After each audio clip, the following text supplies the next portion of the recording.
My name is Brittany Brehaut. I'm a licensed professional counselor for the state of South Carolina. I have a Bachelor of Arts in Psychology and Counseling, and I have my Master's in Marriage, Couples, and Family Therapy. Okay, great. And what would you say, what is your counseling process? My counseling process, typically how it goes is you come in, whether you're individual, family, couple, the first time you come and sit with me, you're going to do an assessment. So basically, outlining everything, background information, goals for therapy, things that I need to know, kind of talking about the process. Then after that, we just get right into it, second session. Okay. And how long do those sessions usually last? An hour. Okay. I a lot of times like to get really wrapped up, so we might go over sometimes, because it's hard to fit everything into an hour. And would you say love is a vast topic? Would you say that love is actually a controversial topic? I would veer to say, yeah. I Yeah. would veer to say it is definitely a controversial topic. Definitely something, a lot of different opinions on love, a lot of different definitions. For sure. love. And when you're talking about such a vast subject of love, what would you say, what kind of counseling or therapy approaches do you employ? I think it really depends on what therapy we're doing. I think a lot of times in individual therapy, talking about love, we talk about platonic love, we talk about romantic love, we talk about love for family members, we talk about how we receive love, how we give love. I think it depends on the person. And obviously going into couples therapy, it can be, a lot of romantic love. How do we show that? What does it mean to be in love? What do they normally what does it mean to be in love? Like, if you can elaborate on that, like when they ask that question, what's the appropriate response for that? I feel a lot of times when I ask my couples, what does it feel like to be in love? I feel like a word I hear a lot is unconditional.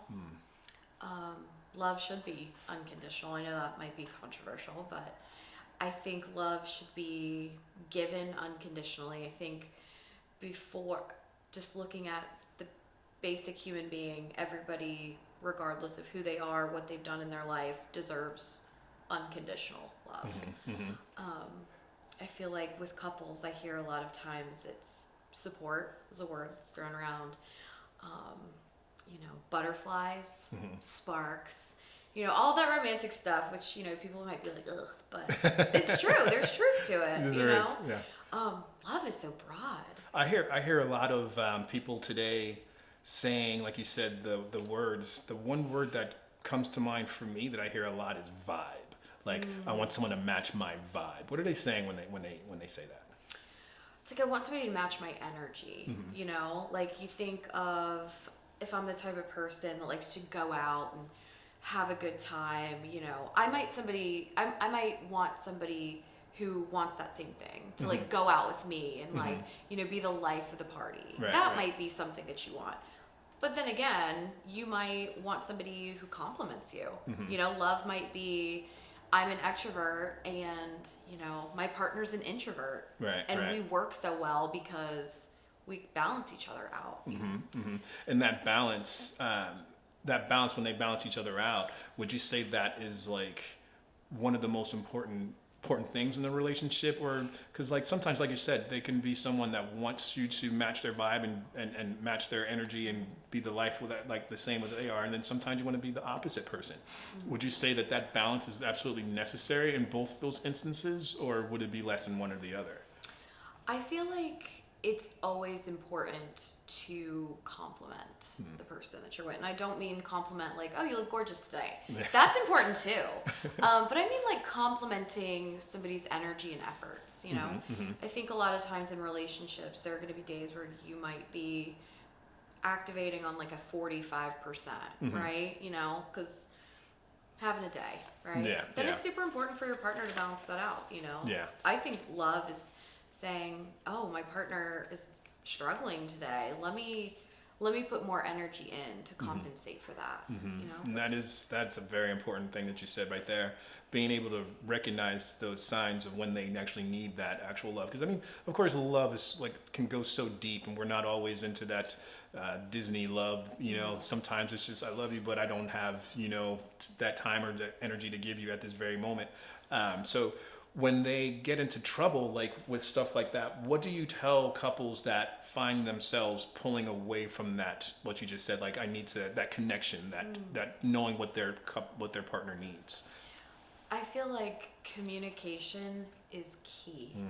One of the biggest things I see with couples who have been together long periods of time, right? You know, well after the honeymoon phase, which I think that can be anywhere in a relationship. But, something I hear a lot with my couples who have years under their belts is, oh, we're not connecting, we're not doing this, there's kids, we have to focus on the kids, we're focusing on work, like there's so many life stressors. I'm like, communicate that, if you don't have time to go out on a date every single week with your partner and unconditionally connect with them, communicate that you still want that, say, babe, I know that we're stressed right now, we don't really have the time to get out, but I just want you to know that I want that. I'm speaking my intentions. Like that's what I want. Communication is key. I mean, when you said that communication is key, that rang for me because do you feel like with the high rate of the divorce rate that we have right now, do you feel like people are actually communicating? Or I guess sometimes I feel like people are just falling in love just to be falling in love, and then when later on in life they realize that they forced themselves to have those emotions, they weren't actually feeling them. That's when the divorce rate or the breakups and all that stuff happens. So when you say communication is key, do you feel like they're actually communicating these days, or they're just desiring to be in a relationship? I feel like from what I see when I'm doing couples or family, marriage counseling, whether couples are talking about divorce or not, a lot of times I hear one of the big things is I'm not a mind reader, right? So actually one of the fair fighting rules, which is as a couples therapist, we go by the fair fighting rules. Whether you've been with your partner for 2 months or 20 years, we're not mind readers, right? Like you might know your partner's Starbucks order off the top of your head, right? And they might be wanting something different that day. You can make assumptions, but it's also really healthy to communicate. People are constantly growing and changing. So even after 20 years, it's important to ask. It's important to talk. It's important to just communicate, because I feel like if we're not communicating, we're kind of not filling into the relationship. In a lot of ways, we might be giving up. That's a good point. Yeah, I do feel like a lot of people actually give up later on down the road in the relationship. But I think when you said you're treating individuals and couples, mostly for the couples, how can, well, not just the couples, but the individuals as well, but how can they make more or get more out of the therapy and make it more productive for them? I feel one of the biggest ways to get the most out of therapy is to make sure that you're actively using what we talk about in session outside of session. Couples can meet with me once a week, hour a week for 2 years, right? But even then, the amount of time you spend outside of my office communicating with one another, that's where the real work is put to the test, right? So following through with what we talk about in therapy outside of therapy. My office is a safe space for my couples, and I like to let them know, like, listen, we got to talk about the hard stuff in here because I have you for an hour. We can talk about sunshine and rainbows, please, I love it. But we have to talk about the hard stuff too, because I have to release you to the world after you're with me for that hour. And even if you're coming back same time, same place next week, there's a lot of other hours in that week that you're not communicating in my office. So making sure you're following through with what we talk about, making sure you're putting it into practice. I think that's a good way to make sure you're getting the most out of therapy. And what are some things that you give them when they do leave your office and they have to put this into practice? Like, what are some of those examples? I love to give my couples the fair fighting rules, right? You know, I feel like a lot of times I hear we don't fight. You know, we never fight. I'm like, okay, do you really never fight, or do you never fight fair? You know, what's being left unsaid? Like words are left unspoken. Let's fight it out. We can fight it in a healthy way. You know, a lot of times I give my couples the fair fighting rules because I see in front of me so much love and so much passion, but I hear that it's not being channeled in the best way. So I'm like, okay, here's the fair fighting rules, right? A lot of times I give my couples, you know, techniques on how to change what they're doing, you know. Oh, you don't have time for quality time during the week. Schedule it. The same way you schedule a dentist appointment, you follow through with that. You might have an hour, you might have 10 hours, but it's about the quality time, not the quantity of time, right? Schedule your quality time. Fill into each other. Like, you know, show each other that unconditional love, even if you have 5 minutes a day. You know, things like that. That's very, very, very important. To go down a different road here, maybe one that might be even more controversial than the subject of love itself. I know for myself, I've noticed, obviously, things in the past, being that one of my favorite movies of all time is Guess Who's Coming to Dinner with Sidney Poitier. Favorite movie. Do you feel or find that interracial couples have an easier or more difficult time finding each other? I feel, in my experience, you know, it's interesting you ask that. I see a lot of interracial couples. First of all, I think everybody should be in therapy. I'm a little bit biased just because I am a therapist.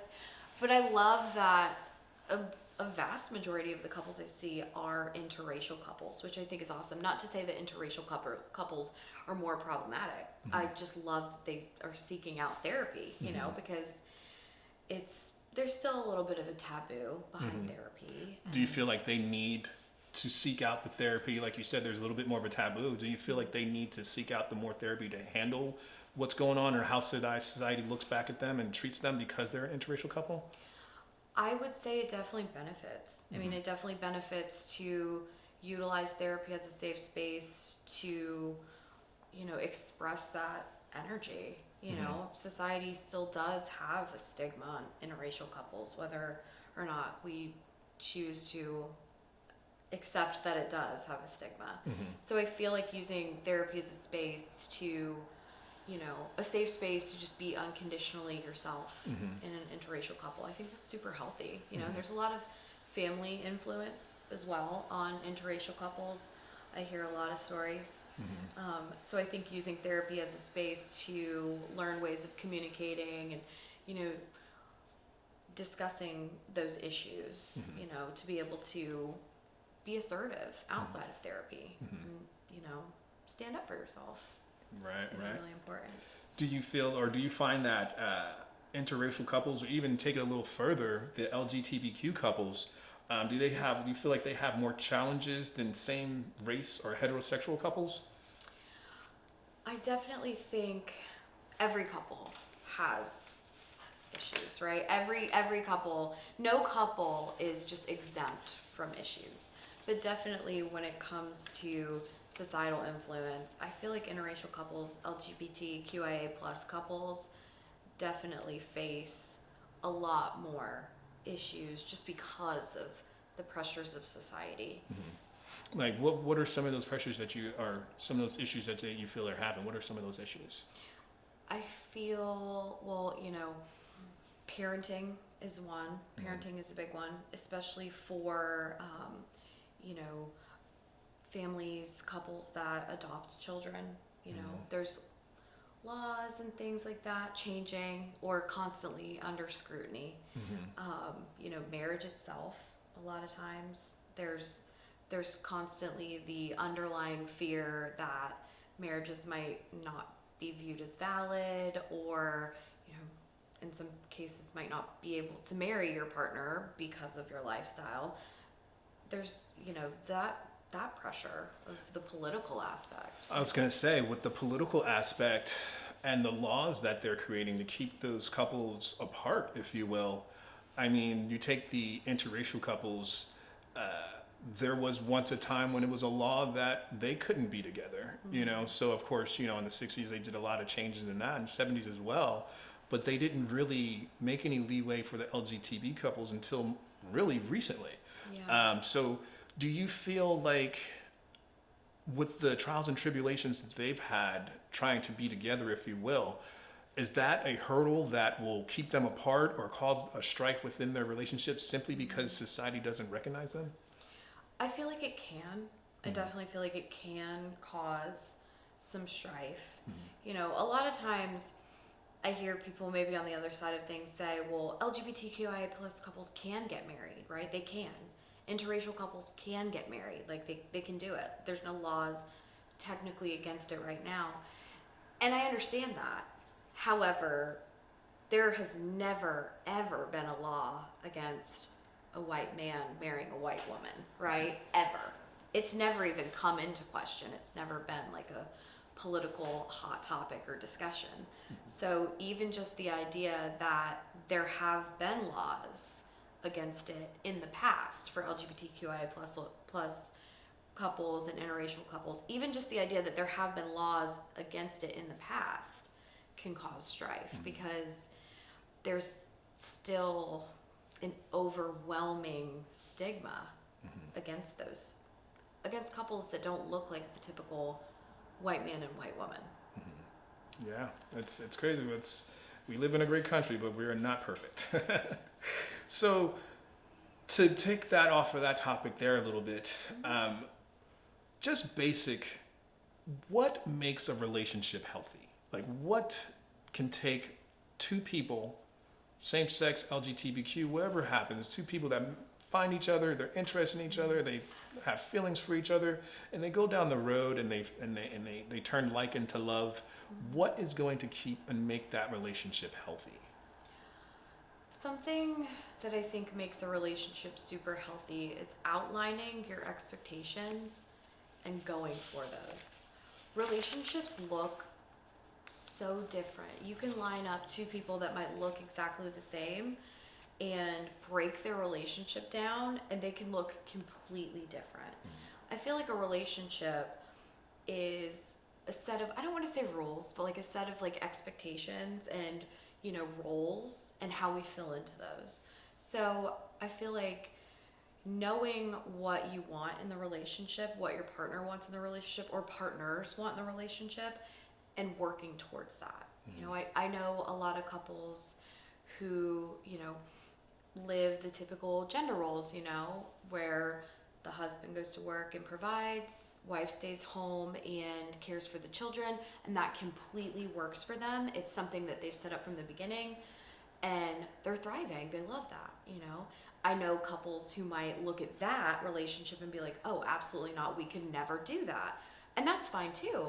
It's about laying out your expectations and following through with those and saying like, this is what we look like. This is what we do. We might change, but we're going to communicate about it, you know, but everybody should just decide what they want and go for it. That's my thought, right? Like that's my thought. However it works. Yeah. You know? Yeah. No, for sure. Yeah.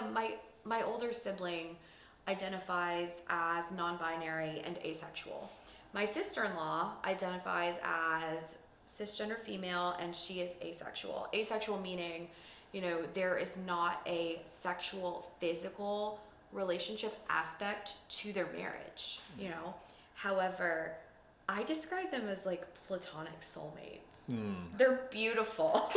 I'm biased, but I adore them. My older sibling and my sister-in-law, they have been together for 15 plus years. Maybe longer than that. And legally married over 12 years. Wow. And they're, you know, if you ask them, they're an asexual married couple, meaning no sexual component to their relationship. Does that mean that they don't cuddle on the couch with their cat and watch movies together? Absolutely not. They stay cuddling. They love each other. You know, they're platonic soulmates. They completely balance each other out and they just do life together. And to some people you might think, some people might say like, oh, how could you do that in a relationship? It works. It works for them because that's how they've set it up from the beginning, and that's what they want, and that's what they go for.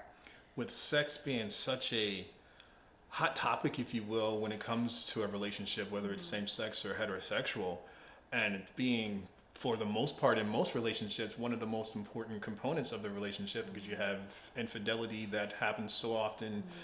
You have one partner that wants to have a sexual relationship more often within the relationship than the other partner, causing strife and this and that. How would you compare one of those relationships where sex is a high priority in the relationship to one that might be asexual and not be that important to them? It's all about knowing what your needs and expectations are and being open about that. You know, if physical intimacy, sex, you know, cuddling, any type of that, if physical intimacy is a big need of yours in a relationship, it's important to communicate that to your partners, whoever you're with. Because if you're not communicating that, it's a big component or it's a big need for you, and your partner might say, it's not really important to me. You know, sex might not be super important to me in a relationship. You are not going to always have your bucket filled, you know?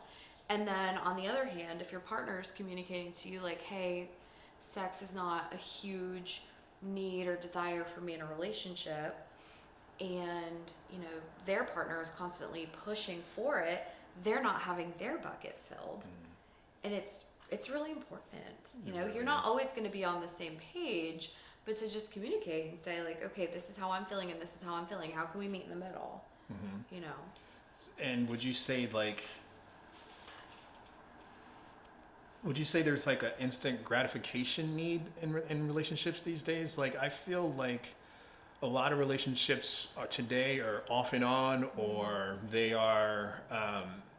get out, to use a race car term, you know, they get out a little bit too fast and they burn out or something like that.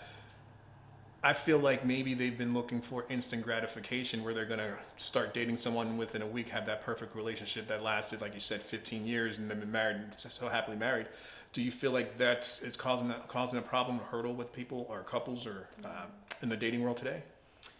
I definitely do. I really do. I think a big issue that I see is people not being fulfilled with themselves or feeling like independent, fully functioning on their own. You know, a term that drives me crazy is, no offense to people who use this, but a term that drives me crazy is when people say like, oh, I'm just looking for my better half, or like, this is my better half. Why are you implying that you're half a person? You know, I think it's so important to know that like I am unconditionally 100% me. I'm a complete person, right? Does that mean that I don't need other people or want other people? Absolutely not. But what it means is that I'm 100%. Anybody who comes into my life or who becomes a part of my life is additional, is a bonus, you know?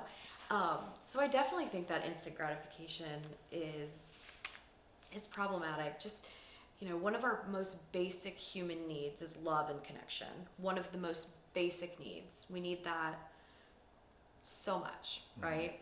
I feel like a lot of times people don't fill into that love and connection with themselves because it's scary and we can feel lonely and isolated. But it's so important to fill into that before you start seeking out love and connection with other people. I mean, one of those cliches, like if I don't love myself, how am I going to love anyone else? And nobody's going to fill my bucket the way I do. Right. That's a great point, because when you are looking to get that bucket filled, it's important to find that right person, but not only find that right person. I feel like no one's putting in the time to truly get to know that person so that they know that the bucket's being filled by the person that they've really been looking for, because somewhere down the line they're realizing like, well, this isn't who I thought you would be, because now you're showing me your true colors. You know, is that something that you're finding with your couples as well? I do. You know, I think that, like I said earlier, we're constantly growing and changing, right? I think we should always be working on getting to know ourselves and getting to know other people. But I do think, you know, to show up to, you think of like showing up to a first date or like a first meeting or even just the first conversation, like you're going to have like your best face, put your best face forward, we're always told, right? Which, you know, sure, I love it. First impressions are important, you know, it kind of decides, You know, am I going to get a second date? Am I going to get, you know, and I don't encourage people to show up to a first date and say, here's all my trauma. Here's everything that's wrong. Like, you know, I encourage people to find a really good balance and say, like, I'm going to be unconditionally me. Maybe the first date, maybe the first meeting, I'm a little more polished about it, you know, but to go into relationships and meeting people with just all the good and none of the real can cause some problems later down the line. Yeah, especially if you throw all the crazy out there in the front. Absolutely. One of the funniest things one of the funniest things I've seen, I'm a big like TV watcher. I love the show Schitt's Creek. Okay. I think it's really funny because there's a couple on the show where the wife is talking to another main character and saying like, you know, my husband buys me coconut macaroons every year for our anniversary, but I'm really allergic to coconut macaroons. So this woman is saying, it's pretty cute, it's light, but she's saying like, I am not going to tell him that I'm allergic to coconut because I don't want, it's been like 15 years and he gets them every year. It's like too late. So I'm just going to pop a couple of Benadryl so my throat doesn't close, which I find so funny because you're protecting his feelings over yourself. But I just find that to be really funny because I think a lot of times people are afraid to say how they're feeling, afraid to say, because they're afraid of hurting somebody else. When in reality, I feel like there's a way to be real. There's a way to be honest without being a jerk or without, you know, just being downright mean. That's actually a great lead into my next question. Saying that, how do you feel like online dating, social media, how's all that changed the reality and the expectation of love? I feel like when it comes to online dating, I hear a lot of mixed reviews. I firmly believe that online dating is really positive, can be really positive. You know, I know that there's that factor of, oh, like we need human connection, right? Absolutely, totally get it in person, right? But we do everything online now. I don't think there's anything wrong with meeting somebody online and saying, hey, you know what? Let's get off Bumble and go get some coffee. Like we chatted for a minute. I feel like you might be cool. Like let's go see if we hit it off in person, right? I feel like take advantage of modern conveniences, right? We're busy. We don't always have the time to just like go hit the bars, you know, especially if you're just by yourself, you might be more introverted. How are you supposed to meet people these days? Right. You know, I definitely think it can be helpful. It's just another tool, right? It can absolutely be problematic, but at the same time, like if you use it in a positive way, it can be healthy. We've talked about some really deep issues when it comes to love and love between the couples, love for family, love how individuals attack it. One thing that's I've really noticed that kind of, I don't want to say holds back society, but pop culture. I'm not a fan of it. But do you feel that pop culture, social media has detrimentally influenced the sexes and turned them against love? I would say in a lot of cases, yeah. You know, I think it's important to remember like what you see on social media, what you see on TV, what you see reality TV, you know, regardless of how real it might seem, like it is not without a shield, right? I think it's important to remember that, you know, somebody can look super incredibly happy and so in love and just perfect in any sort of Instagram post, you know, but those are real raw people, you know, and it's really easy to put on a really good, strong face that I'm just so madly, deeply in love with this person for an hour-long reality TV show. And maybe they are super in love. But I think it's important for people to remember that you have to go for what is genuine and authentic for yourself. You know, there's nothing wrong with having role models or guidelines for what you want your relationship to look like. To understand that every relationship, whatever the boundaries of that relationship are, is going to face stress at some point. There's no such thing as a perfect relationship. Right. And that you said the key term there is perfect. I feel like you said, with reality shows and all that stuff, you have your Keeping Up with the Kardashians, you have your Housewives. I mean, there's even the competition shows like American Idol can fall into that because they talk about love and a love of music and love of making it in the entertainment industry and stuff like that.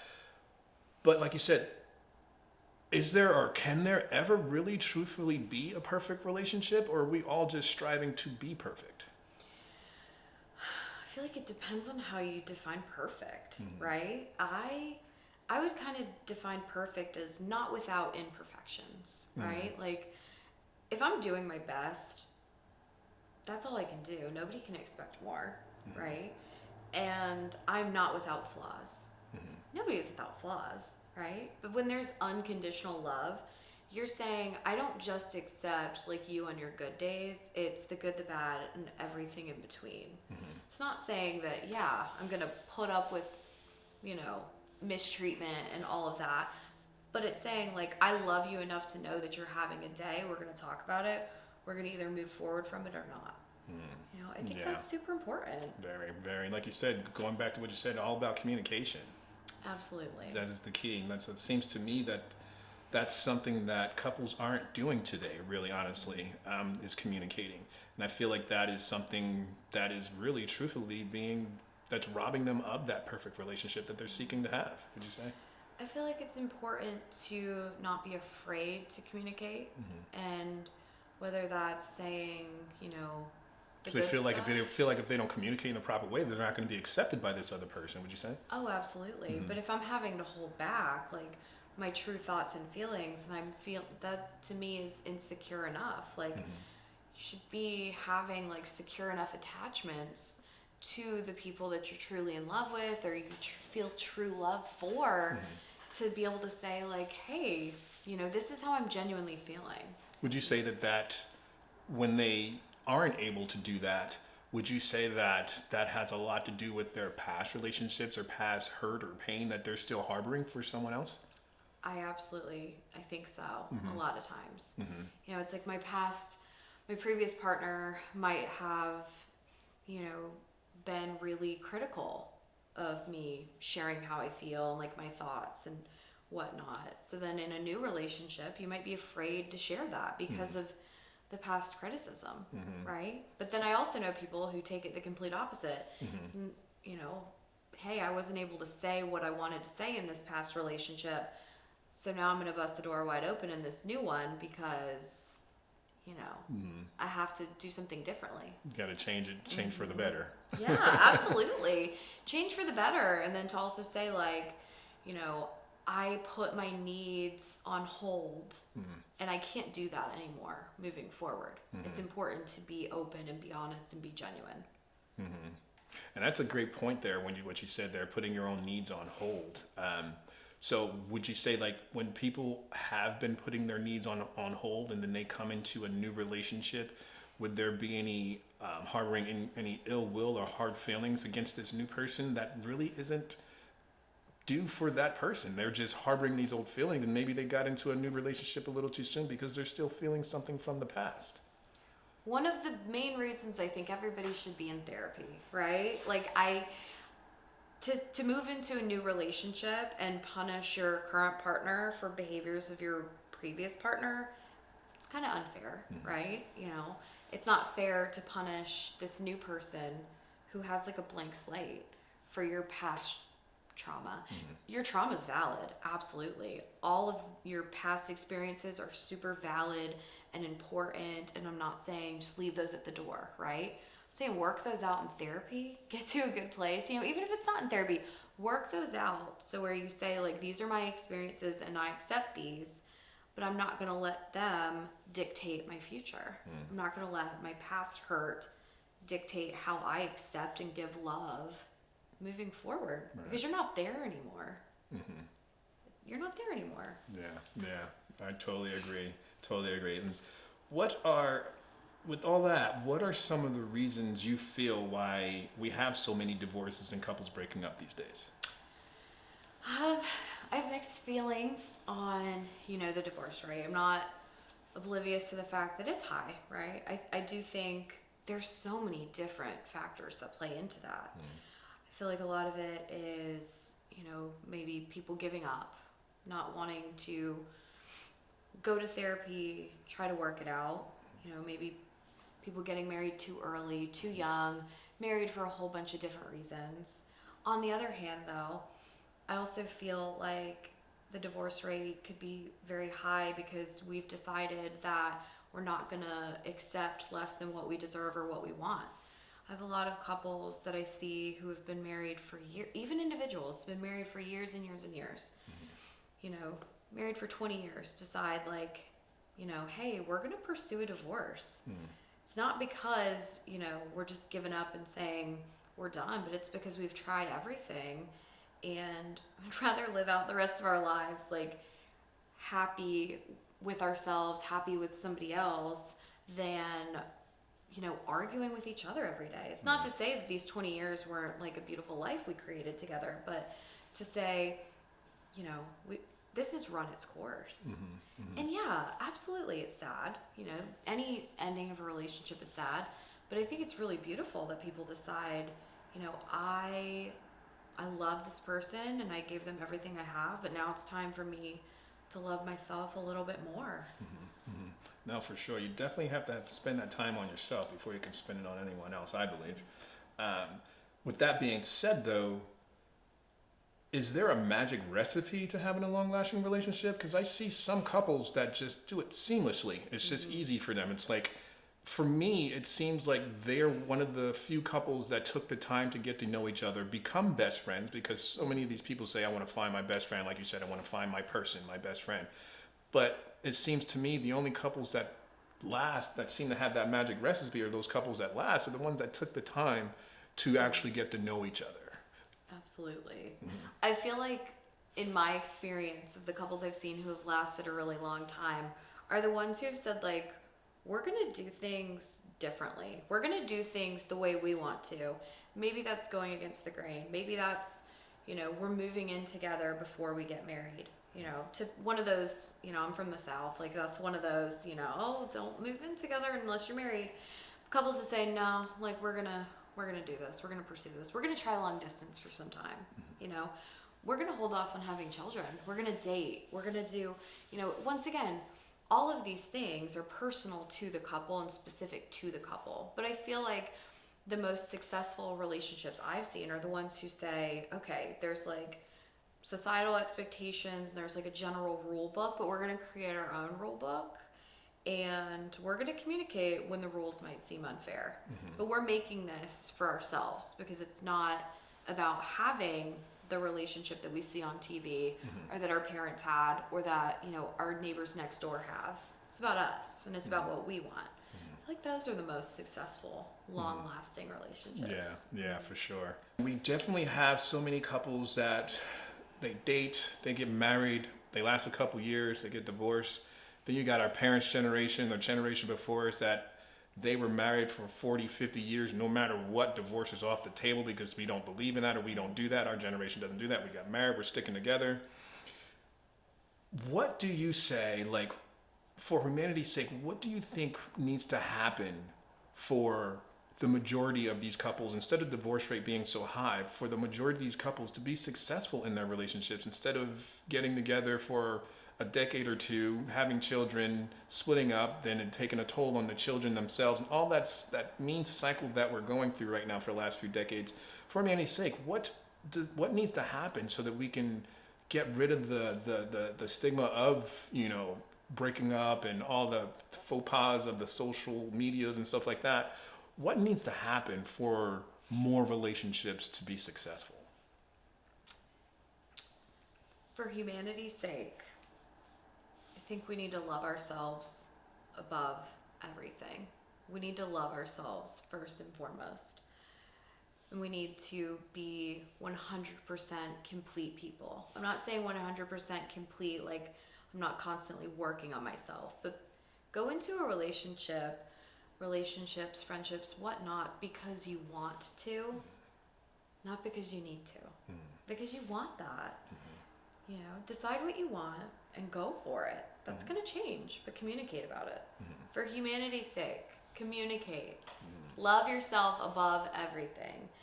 And know that things are going to change. You know, you're going to change, your partner's going to change, circumstances are going to change. But know what you want and go for that. And decide, like, ultimately, I'm putting it all out there. And if I'm putting good stuff out there, good stuff is going to happen to me. Good stuff, I'm going to be receiving all the good love.